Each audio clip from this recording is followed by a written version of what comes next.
Hi friends, Aram here on the trail by the river near the comforting oak, coming to you with an offering of renewal in the wilderness. There's a spot on the river where I like to sit and look across the riverbank and imagine what's on the other side of the river looking back at me. If you can find a spot like that, it doesn't have to be looking across a river, but somewhere where you maybe even are just like sitting on a park bench and you're looking at a tree branch and you can imagine a squirrel sitting up there, or even you look at a telephone pole and there's a pigeon sitting up there. Somewhere where you can look and see something that is, or in your imagination could be, looking back. Find a spot like that and take with yourself a box of crayons if you have them, or just a pencil, and something to scribble on.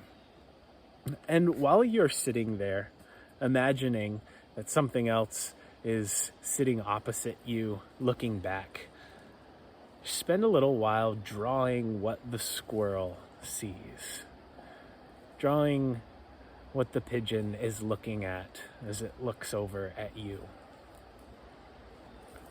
That little practice, it's a fun one, and it's fun to share.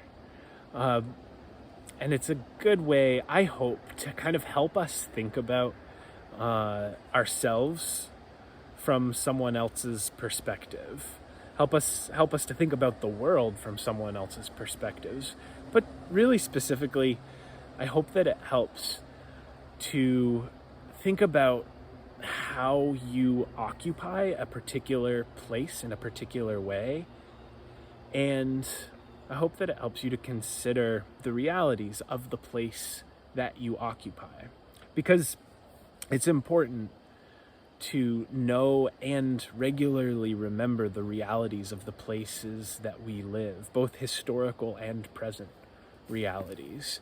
I think it's especially important for those of us like me who are descended from European settlers who occupied this continent where I live using force rather than permission, who settled these lands where I live, really employing the laziness of violence rather than doing the hard and moral work of mutual agreement.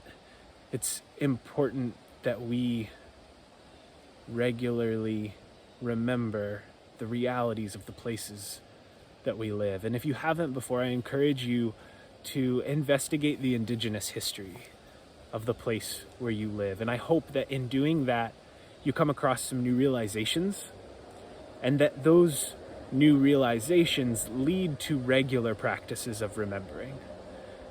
And that your regular practice of remembering will lead you to finding ways that you can contribute to new narratives of both reconciliation and actual reparations. Peace be with you as you go and learn and integrate into your life.